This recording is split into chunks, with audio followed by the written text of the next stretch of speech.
Contrary to common belief, not all dogs go to heaven. In fact, this next act is a dog that much prefers going deep, down, south. Please welcome HelDog.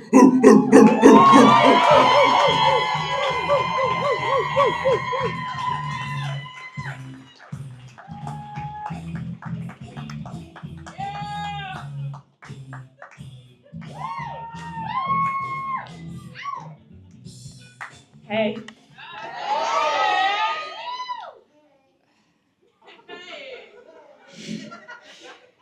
I feel frightened of dragonfly sex. We all see them, right? Fornicating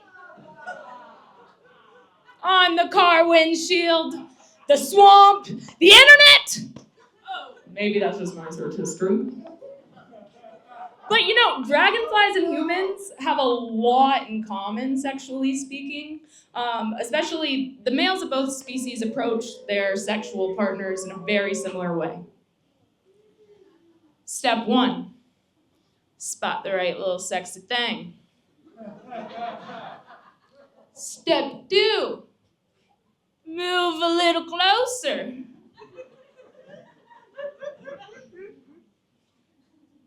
Step 3, grab your partner's neck from the back with your anal clasps.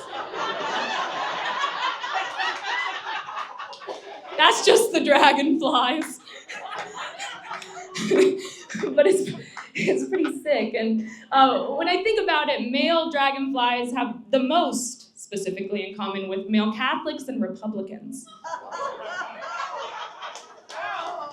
The first thing that comes to mind is both species have extremely high rates of homosexuality in group.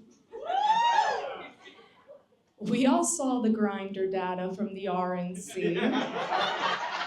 The proof is in the pudding.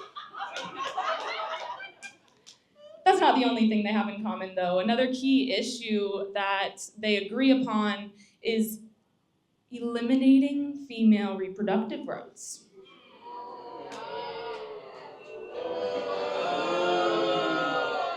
Sick. So, where did I leave off? Oh yeah, anal clasps. So, imagine like Jack and Rose style. He's on top of her, his butt's on the back of her neck. All the while, internally, the male dragonfly has a penile scoop. So all his clasps are clenching. His penile scoop is reaching inward to his testicles, which are located in the thorax up here. So it scoops the semen and manually inserts it to the phallus. Another commonality, prep work. So, once the deed is done, comes the truly terrifying part. And I hate to have to tell you this, but I do. Upon retraction, the phallus has barbs.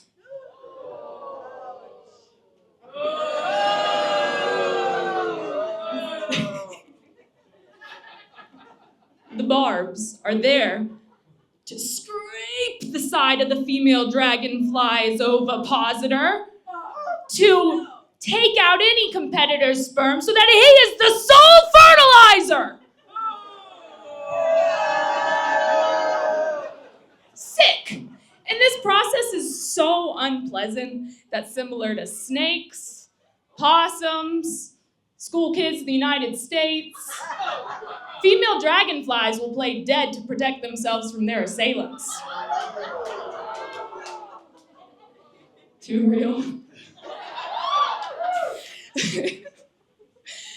But, you know, it gets me thinking, how do some Catholics say that homosexuality is a sin when it was their God that invented dragonfly sex?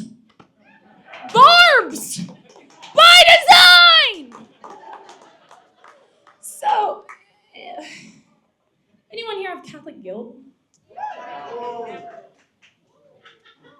My people, I'm so sorry. I grew up the 7th of 9 children in an Irish Catholic family. 9, no repeats, same parents, a lot of kids. So had a pretty traditional Catholic upbringing, and I learned very early on that the main motivator in Catholicism is guilt, right? The way to win is to suffer the most. So I learned this vividly at the age of 7 upon my second sacrament. And for my non-Catholics, congrats. A sacrament is a gift from God, the first one being baptism. The second sacrament, age 7, you receive it. Its name is confession. And so if you're unfamiliar, after Mass or service, you go to the back of the church and there sits a box. People line up to enter the box. Inside the box, there are 2 seats. To the right sits the priest, an old man, usually a heavy breather, wearing a dress.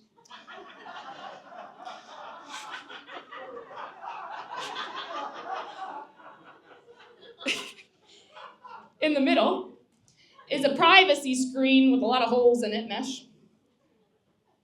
And to the right is a seat for the sinner. So everyone's waiting in line to sit in the center seat. And it gets me thinking, like, what sins had I committed from the ages of 0 to 7? So it went a little bit like this.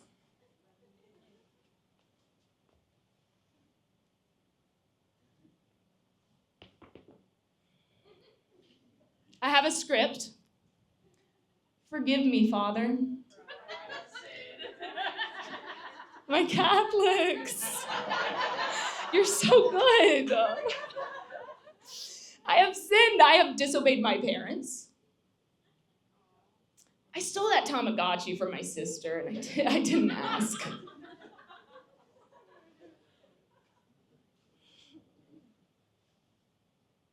And late at night, when no one's up, I Google dragonfly sex. Like, ew, that's intimate. Why is a 7-year-old confessing their secrets to an old man? In a box. Unsupervised. What happened to stranger danger? So after that, he has a script too.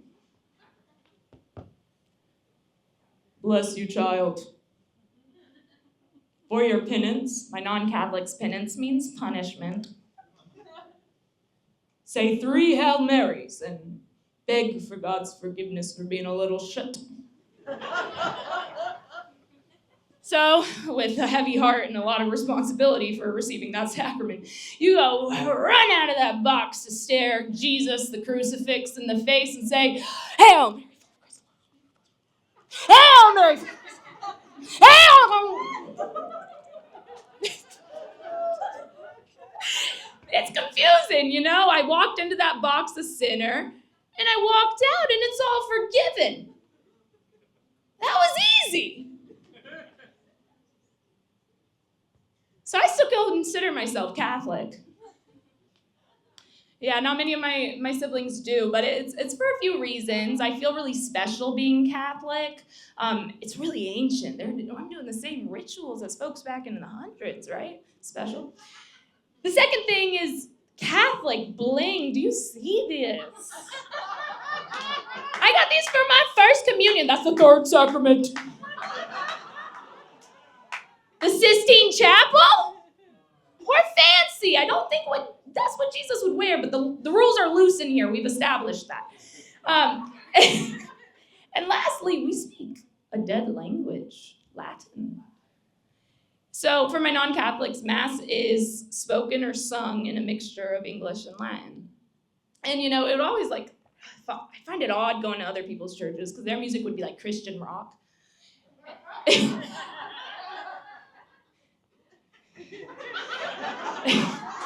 And on Sundays, me and my siblings, Diesira, Sovetseku in Babila.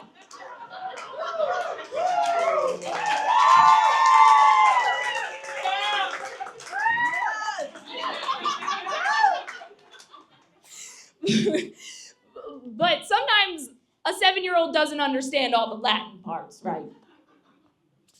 So we would go to the 6 p.m. Mass, and we would eat dinner after.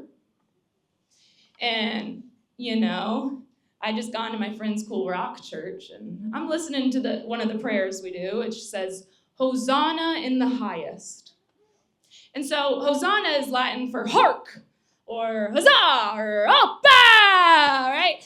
So they're singing Hosanna in the highest and peace to the people on earth. I told you I was hungry and influenced by Christian rock. Lasagna in the highest and peace to the people on earth.